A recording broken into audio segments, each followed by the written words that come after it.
I am continuing my dancer stories, and this one is about Berlin, the studio, the warm-ups, and ballet class.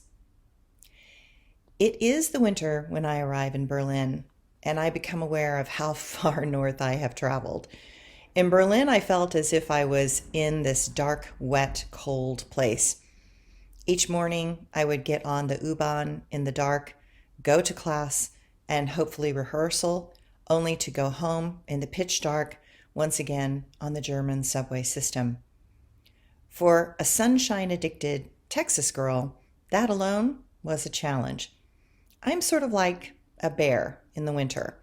I want to curl up with a good book, a cup of cocoa, and stay warm and sleepy by the fireplace. But that was not the way it was going to be in Berlin.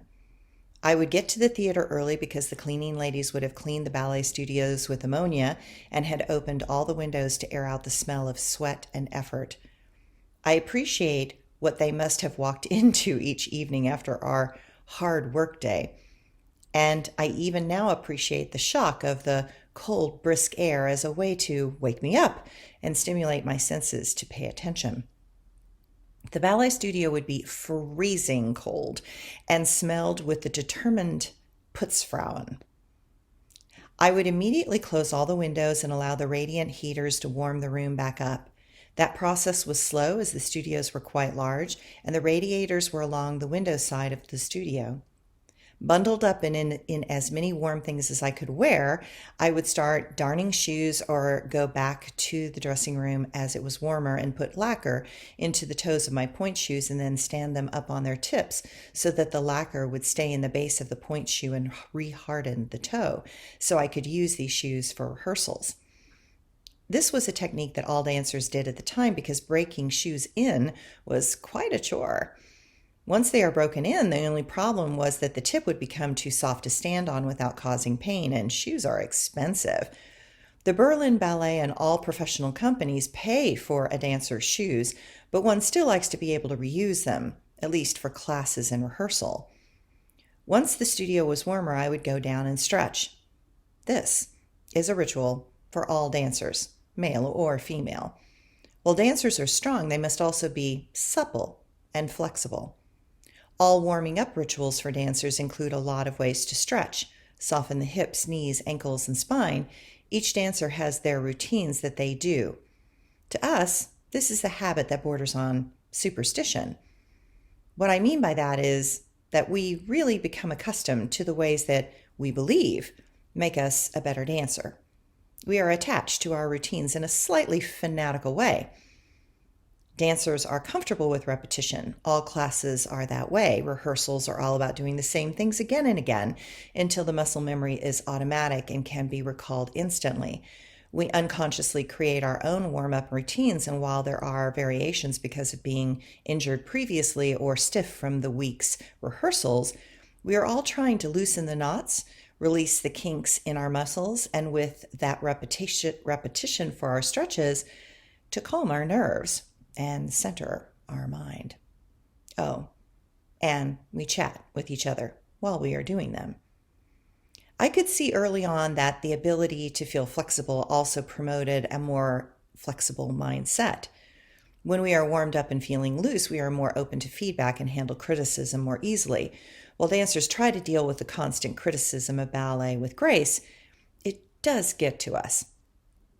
We just don't often show it. That is because inside we are always fighting with ourselves in some way, shape, or form. One cannot get to the top in ballet without having an eye that is clearly able to discern the potential inadequacies that the mirror in the studio consistently wants to show us. We do not have that stealing mindset without being willing to do things over and over again until some perfectionist inside is satisfied. We know our body better than most normal humans, and we understand what it needs and requires to perform at the highest level. But each teacher has their own, shall we say, style. They too have been dancers and understand the rigors required and have their own sets of beliefs, rituals, and programming as to what will make the best dancers better. That is where things can clash. The beginning of every dancer's day is class. That hour and a half sets the tone for the day in each dancer. It sets not just the abilities of the body, but the emotional sense of well-being and confidence inside as well. Good class should prepare the dancer for the rehearsals ahead and the style of dance required in those rehearsals, and help dancers gain strength while challenging their mind and heart. Great teachers are a huge help with all that. The bad ones are a nightmare. There are those teachers that leave lasting impressions, but not for the reason one thinks. The first ballet teacher I encountered in Berlin was an Eastern European teacher, and while I cannot remember her name currently, I know that I unconsciously put her through much at the beginning of my time there. I had come from SAB, the School of American Ballet, and while I was trained in what I thought was a Russian style, the truth was that I was a young, colt-like, spirited, quickly moving, Balanchine trained dancer through and through. My warm-ups and styles leaned towards quick, fast, and energizing.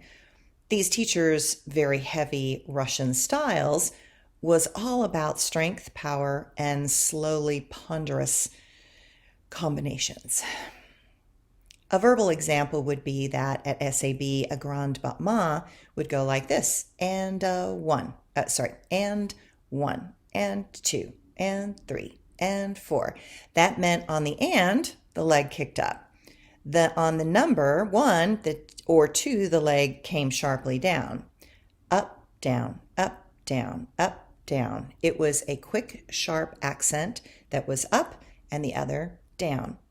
But this particular Russian teacher's style was and a one and a two, meaning that up kick had 2 beats and the down only 1 beat.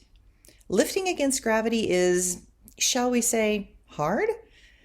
Lifting slowly requires a great deal of inner core strength and the power in the muscles to work against the gravity, trying to pull the leg down. I learned over time that the point of this was to do just that. Russian style was all about doing the hard stuff over and over again until it felt less hard. It was never expected to feel easy. That is how great power is built up slowly. But I was an impatient baby ballerina and thought she knew so much because, after all, I was at SAB, one of the best schools in the world, or so I thought.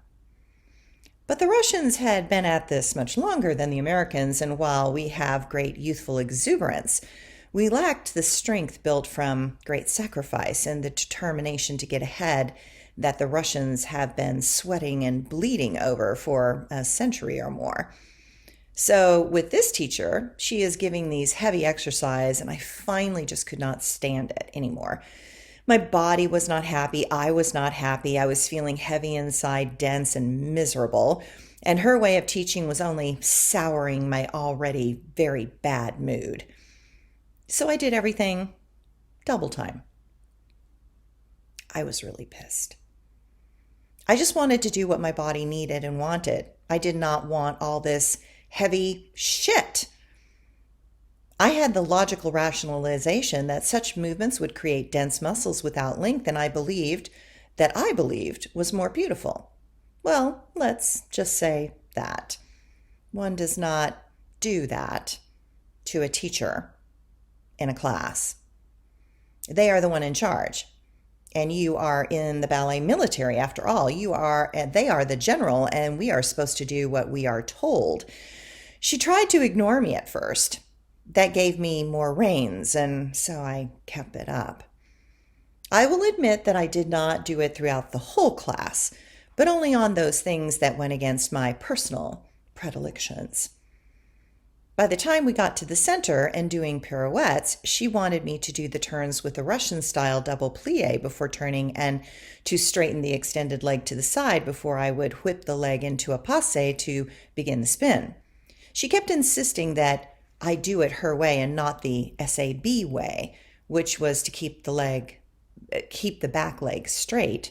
The front leg was in plie, and use the arms to whip around as we went into the turn. Now, I must admit to being a bit of a bitch in that moment. I knew how to do pirouettes both ways.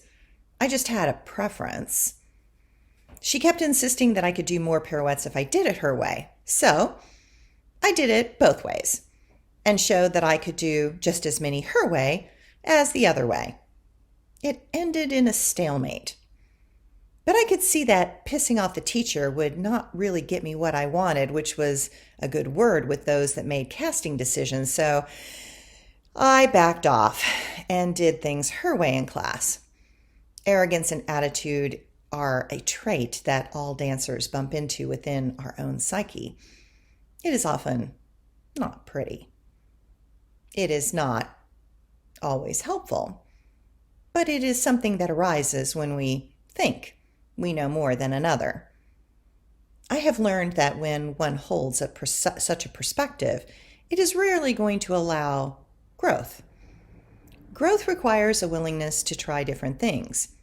Maturity requires us to let go of the narrowness of our youth.